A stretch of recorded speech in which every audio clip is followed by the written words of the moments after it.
नमस्कार, जय हिंद दोस्तों। आज लगेगी लेखपालों की लॉटरी। जी हाँ, आज हम पढ़ेंगे ग्रामीण परिवेश और करंट अफेयर्स के वो इम्पोर्टेंट क्वेश्चन जो आपकी 31 तारीख की परीक्षा में बहुत ही महत्वपूर्ण होने वाले हैं। यहाँ से आपको 1 2 3 4 प्रश्न मिल सकते हैं। तो चलिए शुरू करते हैं बगैर समय गवाए आज का वीडियो। और आप देखिएगा, आप यहाँ के काफ़ी अच्छे क्वेश्चन आपको यहाँ से मिलेंगे। लेकिन मैं उससे पहले आपसे रिक्वेस्ट करूँगा कि आप वीडियो को लाइक कर लें और चैनल को सब्सक्राइब करें। तो चलिए शुरू करते हैं आज की क्लास। ठीक है, तो आपका पहला प्रश्न है यहाँ पर, एपी कल्चर किसके पालन से संबंधित है? बताइए, रेशम कीट पालन या मधुमक्खी पालन या मत्स्य पालन या केचुआ पालन? तो एपी कल्चर मधुमक्खी पालन से संबंधित है। हम लोग फास्ट पढ़ेंगे ताकि आपका ज़्यादा समय बर्बाद ना हो। बादामी क्रांति किससे संबंधित है? पेट्रोलियम उत्पादन से, टमाटर उत्पादन से, मसाला उत्पादन से या अंडा उत्पादन से? तो इसका सही उत्तर हो जाएगा मसाला उत्पादन से। आपका अगला प्रश्न है, सहकारिता साख अधिनियम सर्वप्रथम कब पारित किया गया था? 1904, 1906, 1908 या 1910? तो इसका सही उत्तर हो जाएगा 1904 में। ठीक है, आपका अगला प्रश्न है, वर्ष 2020-21 में भारत का कुल खाद्यान्न उत्पादन कितना था? तो वर्ष 2020-21 में भारत का कुल खाद्यान्न उत्पादन 308.65 मिलियन टन था। ड्रिप सिंचाई की पद्धति का जन्म किस देश में हुआ? इंग्लैंड में, जर्मनी में, इजराइल में या जापान में? तो इसका सही उत्तर है इजराइल में। आपका अगला प्रश्न है, हाइड्रोपोनिक्स कहलाता है? बताइए क्या कहलाता है हाइड्रोपोनिक्स? सब्जियों के पेड़ों पर उगाना, हवा में पौधों को उगाना, पानी में पौधों को उगाना या चट्टानों पर पौधों का उगाना? तो हाइड्रोपोनिक्स कहलाता है पानी में पौधों को उगाना। कच्चे फलों को पकाने के लिए कौन सी गैस प्रयोग की जाती है? बताइए, मीथेन, कार्बन डाइऑक्साइड या हाइड्रोजन या एथिलीन? तो इसका सही उत्तर हो जाएगा एथिलीन। एथिलीन का प्रयोग कच्चे फलों को पकाने के लिए किया जाता है। अगला प्रश्न है, राष्ट्रीय डेयरी योजना की शुरुआत कब हुई? तो 1912, 1916, 1914 या 1915? बताइए, राष्ट्रीय डेयरी योजना की शुरुआत कब हुई? तो इसका सही उत्तर हो जाएगा आपका 1912। ठीक है, संयुक्त राष्ट्र संघ में अंतर्राष्ट्रीय दलहन वर्ष किस वर्ष को घोषित किया है? तो 2010, 2015, 2011 या 2016? तो इसका सही उत्तर हो जाएगा 2016। उत्तर प्रदेश में कितने राज्य कृषि विश्वविद्यालय कार्यरत हैं? 3, 4, 5 या 6? बताइए इनमें से कौन सा सही होगा। उत्तर प्रदेश में कितने राज्य कृषि विश्वविद्यालय कार्यरत हैं? तो 6 कार्यरत हैं। उत्तर प्रदेश के चारों आर्थिक क्षेत्रों में सर्वाधिक भौगोलिक क्षेत्रफल किस क्षेत्र का है? बताइए, पूर्वी क्षेत्र का, केंद्रीय क्षेत्र का, पश्चिमी क्षेत्र का या बुंदेलखंड क्षेत्र का? तो उत्तर प्रदेश को 4 आर्थिक क्षेत्रों में बांटा गया, तो उसमें सर्वाधिक भौगोलिक क्षेत्र किस क्षेत्र का है? तो उत्तर हो जाएगा ऑप्शन ए, पूर्वी क्षेत्र का। अगला क्वेश्चन है, राज्य योजना आयोग का अध्यक्ष होता है राज्यपाल, मुख्यमंत्री, वित्त मंत्री या वित्त सचिव? तो इसका उत्तर हो जाएगा मुख्यमंत्री। अगला प्रश्न है आपका, भू कृषि का रिकॉर्ड कौन सा है? गिरदावरी है, जमाबंदी है या खेवट है या अधिकार अभिलेख है? तो इसका सही उत्तर हो जाएगा गिरदावरी। ठीक है, option A. Planning and the poor के लेखक कौन है? प्लानिंग एंड द पुअर के लेखक कौन है? डेविड रिकार्डो, बीएस मिन्हास, जेके मेहता, गुन्नार मिर्डल? तो इसका सही उत्तर हो जाएगा बीएस मिन्हास। आपका अगला प्रश्न है, भारत में पंचायती राज प्रणाली संविधान के किस अनुच्छेद के निर्देश के अंतर्गत शुरू की गई थी? 32, 35, 40 या 51? बताइए इसमें से कौन सा सही होगा। भारत में पंचायत राज प्रणाली संविधान के किस अनुच्छेद के निर्देश के अंतर्गत शुरू की गई थी? तो इसका सही उत्तर है 40वें अनुच्छेद में पंचायत राज प्रणाली के बारे में जिक्र है। तो ये नीति निर्देशक तत्व हैं जो आयरलैंड से लिए गए हैं। कृषि श्रम उत्पादकता सर्वाधिक है पूर्वी उत्तर प्रदेश में, पश्चिमी उत्तर प्रदेश में, बुंदेलखंड में या मध्य उत्तर प्रदेश में? तो इसका सही उत्तर हो जाएगा पश्चिमी उत्तर प्रदेश में कृषि श्रम उत्पादकता सर्वाधिक है। आपका अगला प्रश्न आएगा, केंद्र सरकार द्वारा सघन कृषि क्षेत्र कार्यक्रम किस वर्ष प्रारंभ किया गया था? तो बताइए सही उत्तर क्या होगा। केंद्र सरकार द्वारा सघन कृषि क्षेत्र कार्यक्रम को किस वर्ष प्रारंभ किया गया था? 1961-62 में, 1962-63 में, 1963-64 में या 1964-65 में? तो इसका सही उत्तर हो जाएगा 1964-65 में। राष्ट्रीय जलापूर्ति एवं स्वच्छता कार्यक्रम का प्रारंभ कब हुआ? 1945 में, 2008 में, 1954 में या 2000 में? राष्ट्रीय जलापूर्ति एवं स्वच्छता कार्यक्रम का प्रारंभ 1954 में हुआ था। भारत उदय अभियान की शुरुआत किस वर्ष हुई? 2015 में, 2016 में, 2017 में या 2018 में?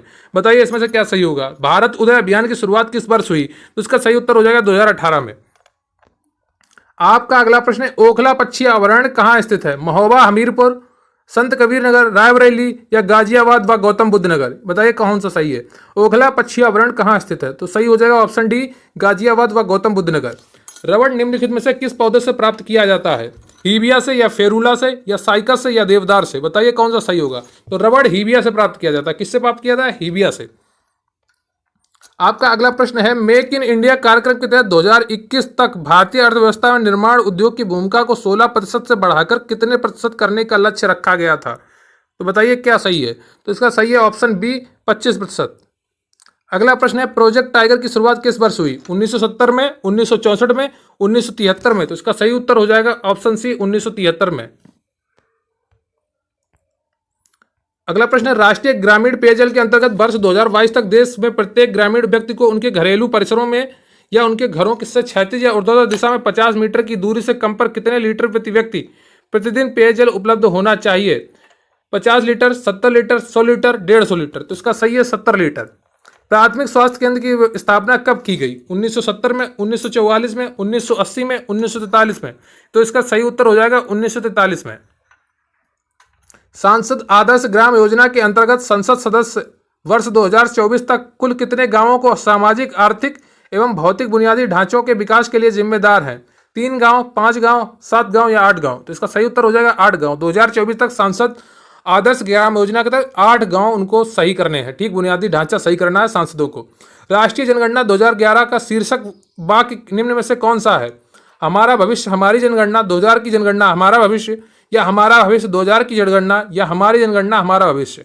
तो इसका सही उत्तर हो जाएगा हमारी जनगणना हमारा भविष्य। 2011 की जो जनगणना हुई थी उसका ध्येय वाक्य या शीर्षक वाक्य हमारी जनगणना हमारा भविष्य था। कुफरी सुर्या निम्नलिखित में से किस फसल की प्रजाति है? आलू की है या पपीता की है या अमरूद की है या आम की? तो आलू की है। कुफरी सुर्या आलू की प्रजाति है।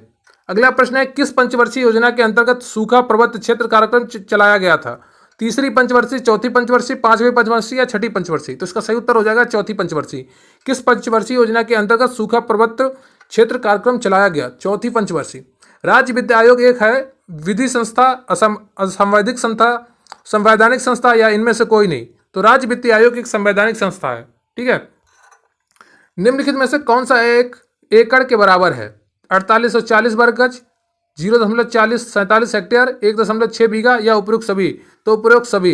1 एकड़ के बराबर क्या होता है? 4840 वर्ग गज, 0.4047 हेक्टेयर, 1.6 बीघा और या फिर उपयुक्त सभी। ठीक है। तो किस वर्ष भारत का पहला परमाणु अनुसंधान संयंत्र स्थापित किया गया? 1902 में, 1948 में, 1954 में या 1956 में? तो किस वर्ष भारत का पहला परमाणु अनुसंधान संयंत्र स्थापित किया गया? तो 1956 में। निम्नलिखित में से कौन शोध को प्रभावित करने वाले कारकों में शामिल नहीं है? बताइए। निम्नलिखित में से कौन शोध को प्रभावित करने वाले कारकों में शामिल नहीं है? वस्तुनिष्ठता, व्यक्तिनिष्ठता, एकीकरण, सामान्यीकरण? बताइए इसमें क्या सही होगा। इसमें सही होगा एकीकरण। स्वास्थ्य दिवस कब मनाया जाता है? 9 अप्रैल, 10 अप्रैल, 11 अप्रैल, 7 अप्रैल? बताइए स्वास्थ्य दिवस कब मनाया जाता है? 9 अप्रैल, 10 अप्रैल, 11 अप्रैल या 7 अप्रैल? तो इसका सही उत्तर हो जाएगा 7 अप्रैल।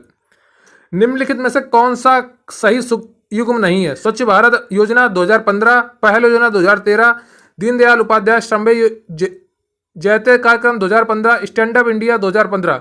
तो इसका ऑप्शन बी सही है 2013। पहल योजना 2013 में नहीं की गई थी।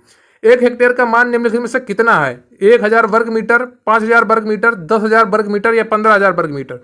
तो इसका उत्तर आपको पता होगा। 1 हेक्टेयर का मान 10,000 वर्ग मीटर होता है। ऑप्शन सी सही है। भारत में अधिकतम अनुसूचित जाति वाला राज्य निम्नलिखित में से कौन सा है? बिहार, उत्तर प्रदेश, पश्चिम बंगाल, मध्य प्रदेश? बिहार, उत्तर प्रदेश, पश्चिम बंगाल, मध्य प्रदेश? अधिकतम अनुसूचित जाति वाला राज्य उत्तर प्रदेश है। ऑप्शन सी बिल्कुल सही है। कृषि के क्षेत्र में दी गई ऐसी अर्थ सहायताएं जिनसे व्यापार में कोई विकृति नहीं होती है कहलाती हैं? Blue box, DECnet, green box, cap? कृषि के क्षेत्र में दी गई ऐसी अर्थ सहायताएं जिनसे व्यापार में कोई विकृति नहीं होती है, ग्रीन बॉक्स कहलाती हैं। ठीक है। ऑप्शन सी बिल्कुल सही है आपका। अगला प्रश्न है, निम्नलिखित में से कौन राजस्व न्यायालय के अधीन विषय नहीं है? बंटवारा संबंधी वाद, नामांतरण, दाखिल खारिज, मारपीट से संबंधित मुकदमे, जमीन पर मालिकाना हक की घोषणा से संबंधित मुकदमे? मारपीट से संबंधित मुकदमे राजस्व न्यायालय के अधीन नहीं आते हैं। जाफराबादी किस एक पशु की भारतीय नस्ल है? भैंस, गाय, बकरी, घोड़ा? तो इसका सही उत्तर हो जाएगा भैंस। जाफराबादी भैंस की नस्ल है। वर्ष 2003 में केंद्र सरकार ने उत्तर प्रदेश की कितनी जनजातियों को अनुसूचित जनजाति की श्रेणी में सूचीबद्ध किया था? 9, 10, 11, 12? तो इसका सही उत्तर हो जाएगा 10। किशोरी बालिका योजना के अंतर्गत लक्षित किशोरियों के समूह को क्या नाम प्रदान किया गया? लक्ष्मीबाई दल, दुर्गावती दल, चामुंडा दल, वीरांगना दल। तो किशोरी बालिका योजना के अंतर्गत लक्षित किशोरियों के समूह को वीरांगना दल नाम दिया गया है। अगला प्रश्न है, किस राज्य में देश के पहले गौ अभयारण्य की स्थापना की गई? मध्य प्रदेश में, राजस्थान में, गुजरात में, आंध्र प्रदेश में? मध्य प्रदेश में। आपको बस सुनते जाना है, आपको सुनते सुनते सारे प्रश्न याद हो जाएंगे। बस एक बार आपको रिवीजन करना है, आप ये सब पढ़ चुके होंगे। तो भारत में राष्ट्रीय जनगणना निम्न में से किस अधिनियम के अंतर्गत कराई जाती है? जनगणना अधिनियम 1947, जनगणना अधिनियम 1949, जनगणना अधिनियम 1948, जनगणना अधिनियम 1950। तो इसका सही उत्तर हो जाएगा जनगणना अधिनियम 1948। भारत में राष्ट्रीय जनगणना निम्न में से किस अधिनियम के अंतर्गत कराई जाती है? तो जनगणना अधिनियम 1948 के तहत भारत में राष्ट्रीय जनगणना कराई जाती है। 73वें संविधान संशोधन की विशेषता नहीं है ग्राम सभा, पंचायती संस्थाओं को संवैधानिक दर्जा, प्रत्यक्ष निर्वाचन, महिलाओं को 2/3 आरक्षण। तो 73वें संविधान संशोधन में महिलाओं को 1/3 आरक्षण दिया गया, 2/3 नहीं गया, ये गलत है। जननी सुरक्षा योजना का उद्देश्य है मातृ मृत्यु दर कम करना, शिशु मृत्यु दर कम करना, उपर्युक्त दोनों। तो उपर्युक्त में से कोई नहीं, तो इसका सही उत्तर हो जाएगा उपर्युक्त दोनों। जननी सुरक्षा योजना का उद्देश्य मातृ मृत्यु दर कम करना और शिशु मृत्यु दर कम करना, दोनों मृत्यु दरों को कम करना जननी सुरक्षा योजना का लक्ष्य है। अगला प्रश्न है, राजस्व परिषद की प्रशासनिक शाखा निम्नलिखित में किस स्थान पर स्थित है? प्रशासनिक शाखा लखनऊ में स्थित है, जबकि न्यायिक शाखा प्रयागराज में स्थित है। ये आपको याद रखना है। राष्ट्रीय एकता समिति का गठन कब हुआ? वर्ष 1967, 1976, 1996, 1992। तो सही सब उत्तर है 1967 में। निम्नलिखित में से कौन सी भू क्षेत्रफल मापन की इकाई नहीं है? फैदोमीटर, एकड़, कैनाल, करम। तो सही है फैदोमीटर। फैदोमीटर भू क्षेत्रफल मापन की इकाई नहीं है, जबकि कैनाल, एकड़, करम भू क्षेत्रफल मापन की इकाई है। निम्नलिखित फसलों में से कौन सी फसल नम खेती में उगाई जाती है? गेहूं, चना, मटर, आलू, सरसों, अरवी, चावल, जूट, गन्ना, कपास, मक्का, ज्वार। तो चावल, जूट, गन्ना नम फसल में उगाई जाती है, ठीक है, नम खेती में उगाई जाती है। राजा टोडरमल भू लेख प्रशिक्षण एवं सर्वेक्षण संस्थान किस जिले में स्थित है? गाजियाबाद, हमीरपुर, मिर्जापुर, हरदोई। राजा टोडरमल भू लेख प्रशिक्षण एवं सर्वेक्षण संस्थान किस जिले में स्थित है? हरदोई में। राज्य शैक्षिक अनुसंधान एवं प्रशिक्षण परिषद का उद्देश्य निम्न में से कौन सा है? प्राथमिक से माध्यमिक तक शैक्षिक शोध, सेवा पूर्व व सेवारत शिक्षकों का अकादमिक निर्देशन, प्रशिक्षण व प्रकाशन हेतु, उपर्युक्त दोनों। तो राज्य शैक्षिक अनुसंधान एवं प्रशिक्षण परिषद का उद्देश्य प्राथमिक से माध्यमिक तक शैक्षिक शोध और सेवा पूर्व व सेवारत शिक्षकों को अकादमिक निर्देशन, प्रशिक्षण व प्रकाशन हेतु, ठीक है, ये दोनों सही है। प्रधानमंत्री ग्राम सड़क योजना उत्तर प्रदेश में किस वर्ष आरंभ की गई? 1999, 2000, वर्ष 2001, वर्ष 2000 में, ठीक है। निम्न में से कौन सा युग्म सही नहीं है? मक्का का लुलासिता रोग, मूंगफली में चारकोल रोग और टमाटर में पर्ण कुंचन रोग, तोरिया में उकटा रोग। तो तोरिया में उकटा रोग नहीं होता है, ठीक है, बाकी सब सही है। ग्रामीण क्षेत्रों में शहरी सुविधाओं की उपलब्धता का कार्यक्रम कौन सा है? ग्रामीण क्षेत्रों में शहरी सुविधाओं की उपलब्धता का कार्यक्रम पूरा है। ये एपीजे अब्दुल कलाम से जुड़ा हुआ है, तो इसको आप ध्यान रखेंगे, आपसे पूछा जा सकता है। पूरा है, सीधे आप पढ़िए इसको। किसान क्रेडिट योजना किस वर्ष शुरुआत की गई थी? 1998 में शुरू की गई थी, सीधे पढ़िए। नमामि गंगे परियोजना के बारे में कौन सा सही है? ये केंद्र सरकार की योजना जिस वर्ष 2014 में शुरू किया गया था। इस योजना का क्रियान्वयन ग्रामीण विकास मंत्रालय द्वारा किया जा रहा है, उपर्युक्त दोनों नहीं। केवल वो एक सही है, केंद्र सरकार की योजना है जिसे 2014 में शुरू किया गया था। आपका अगला प्रश्न है, एक विश्वा का 1 बीघा से क्या अनुपात है? आधा, 1/10, 1/4, 1/20, 1/20, ठीक है। विश्वा इसी का मतलब है कि 1/20, 20वां से वो विश्वा आ गया। निम्न में से किस वर्ष उत्तर प्रदेश पर्यटन को उद्योग को दर्जा प्रदान किया गया? 1995, 1996, 1997, 1998। 1998 में। प्लांट किए गए नक्शे की जांच करने के लिए भूमि तल पर जो लाइन एक से दूसरे कोण तक चलाई जाती है उसे क्या कहते हैं? जरीबी लाइन, वापसी लाइन, उम्मीद लाइन, टाई लाइन। प्लांट किए गए नक्शे की जांच करने के लिए भूमि तल पर जो लाइन एक से दूसरे कोण तक चलाई जाती है उसे क्या कहते हैं? टाई लाइन कहते हैं, ठीक है। अब ये सूची 1 और 2 दी गई है नीचे, इसमें कार्यक्रम एक तरफ दिए गए, दूसरे तरफ उद्देश्य दिए गए हैं, आपको इनका मिलान करना है। आप ऑपरेशन ब्लैक बोर्ड, इसका क्या होगा बताइए? कंप्यूटर के माध्यम से विभिन्न विषयों का शिक्षण, पढ़ाई लिखाई तथा खेल को संबंधित सामग्री प्रदान करना, बच्चों में विज्ञान। तो ऑपरेशन ब्लैक बोर्ड होगा पहले का तीसरा, ठीक है। पढ़ाई लिखाई तथा खेल को संबंधी सामग्री प्रदान करना। कल्प शिक्षा अभियान, विद्यालयों को समाज से जोड़कर आध्यात्मिक माहौल बनाना। और ये आपको देख लेना है, इसका सी सही है, ठीक है। अगला क्वेश्चन है आपका, आसरा योजना निम्न में से किससे संबंधित है? आसरा योजना निम्न में से किससे संबंधित है? ग्रामीण क्षेत्रों में मकान उपलब्ध कराने से या ग्रामीण क्षेत्रों को अल्पसंख्यकों के लिए मकान उपलब्ध कराने से? तो इसका सही उत्तर हो जाएगा शहरी क्षेत्रों के अल्पसंख्यक बहुल मलिन बस्तियों में कम लागत के रिहायशी मकान उपलब्ध कराना आसरा योजना से संबंधित है। तो आसरा योजना क्या है? शहरी क्षेत्रों के अल्पसंख्यक बहुल मलिन बस्तियों में कम लागत के रिहायशी मकान उपलब्ध कराने से। उत्तर प्रदेश भाग्य लक्ष्मी योजना के अंतर्गत बीपीएल परिवार की में बेटी के जन्म के समय कितने रुपए की आर्थिक सहयोग का प्रावधान है? 50,000 इसका सही उत्तर है।